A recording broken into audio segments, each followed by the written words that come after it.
I know that you were a huge fan of this movie. It is one of my favorite episodes from Default Assault. I'm not sure how you're gonna react to this news, but Disney is planning, big surprise, a live-action Hunchback of Notre Dame adaptation. Well, I'll tell you this, man. First of all, this takes you right. I hope this takes you right to the steps of Notre Dame.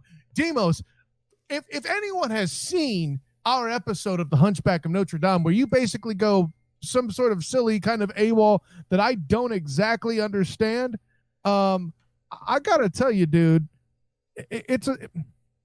this could be the answer to what you were looking for. You were complaining that a Disney movie wasn't dark enough.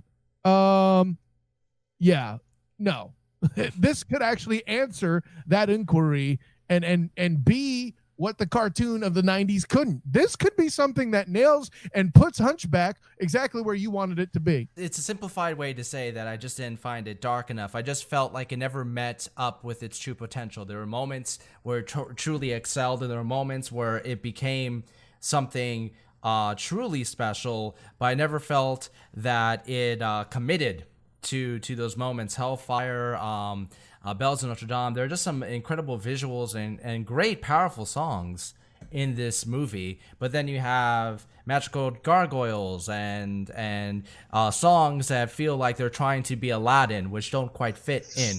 You know what? You're a magical gargoyle. I honestly feel that and I think I even said this in an episode in the past, that if there was one Disney movie that they should adapt in live action, I hope they do the Broadway version, which is darker. It is a little bit more in tune with the Victor Hugo novel. This would be it. And I'm just wondering if this is going to be a chance for them to actually commit, or if it's going to be kind of the same thing as, let's say, the remake of Beauty and the Beast, where it's essentially the animated version with more woke, quote unquote, moments. Well, I mean, doesn't this set the table for a woke moment, right? It'll give people an opportunity to talk trash on the church unabated because Frollo is that guy, right? I mean, I'm just asking. Well, that's the thing. In the animated version, he was a judge, where in the Victor Hugo version and in the Broadway version, he's a priest. So are they going to commit? Are they actually going to make him the character that he was, Frollo, at least? I mean, TJ, have you actually seen The Hunchback of Notre Dame? Oh, absolutely, man. I have seen that film. And there are so many things that I'm sitting here listening to you guys that I wanted to jump in. I'm like, they have the potential for the woke moment, because obviously the Hunchback, I mean, it's centered around the whole concept of gypsies. I mean, but if you ask someone who is of that culture, they don't want to be called gypsies or Romani. And then also, when you talked about the whole darkness of it all, they have the potential to have the darkest, sickest trailer. I mean, if they do it right, it can be so just think about what the teaser would be. You know what I mean? You can do so many different things. Like I saw what they did with the teaser with Aladdin, and it was cool. I think it was a nice teaser in the first trailer. I don't think they've actually done the first trailer yet, but the teaser was nice. But you think about the teaser that you can do with the Hunchback, you can do the clock, you can see his shadow. I mean, like there's a lot that you can do with. But as far as my favorite adaptation so far, I like the Jungle Book, man. Jon Favreau did a good job with the Jungle Book, in my opinion. I liked it.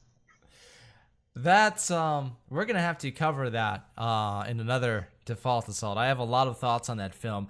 But before we move away from this, I really want to know, who would you like to see play Frollo? Anybody that can actually handle the song Hellfire. I got a good guy. So I don't even know if he's still alive. Gabriel Byrne. Can he sing? Yeah, wait, he's been on Broadway. Yeah, he can sing. That's what I'm saying. Like, he's talented, and he's got the look, and he's a phenomenal actor, and he can play a great bad guy. Look, the whole movie, The End of Days, was trash, but his job as the devil was phenomenal. Gabriel Byrne, holla at your boy. I'm behind it. I mean, I'm not prepared to call End of Days trash. It was an Arnie movie in the 90s. It was out of place, and it was silly and fun, but trash is strong. I mean, what? Anyways, no, listen, Gabriel Byrne, That's intriguing. He's You're alive. welcome. He's still active, and he's the right age. Sweet. Boom. What can I say except you're welcome? The singing quality is the most important as far as I'm concerned. But as far as the look, somebody like an Ian McKellen, I think, could be pretty interesting. I just don't know if he can sing. I would have leaned more Jeremy Irons, but I don't think he's got the singing chops. I think that was actually his limitation for Be Prepared being Scar, as someone else had to step in for that to do parts of that song, if I remember correctly. Right? You are correct. You're correct. You know, it would be interesting, and just really for the intensity of some of his performances, but I doubt that he can sing. Timothy Dalton. Ooh. I can just imagine his facial expressions during Hellfire. I mean, if there was one James Bond that would cast us as in a musical other than Pierce Brosnan, who we all know is a secret musical genius, it would be Timothy Dalton.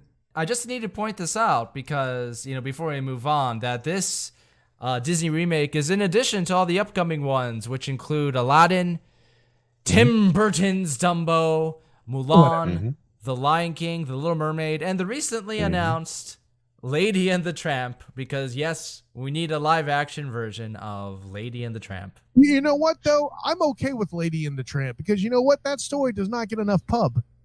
You know, So hold up. So are the dogs dogs or the dogs people? Oh, there'll be dogs still. That's a different movie. Well, it's gonna be. It has to be a Lady and the Tramp would definitely be a biographical piece about Charlie Chaplin and his tramp character. I would watch that. The guy was married like 5 times, so it should be Ladies and the Tramp. Wait, when did this become a Charlie Sheen biography? Anyways, I'm sorry, I'm way wrong there. He would have never married 5 times. Winning.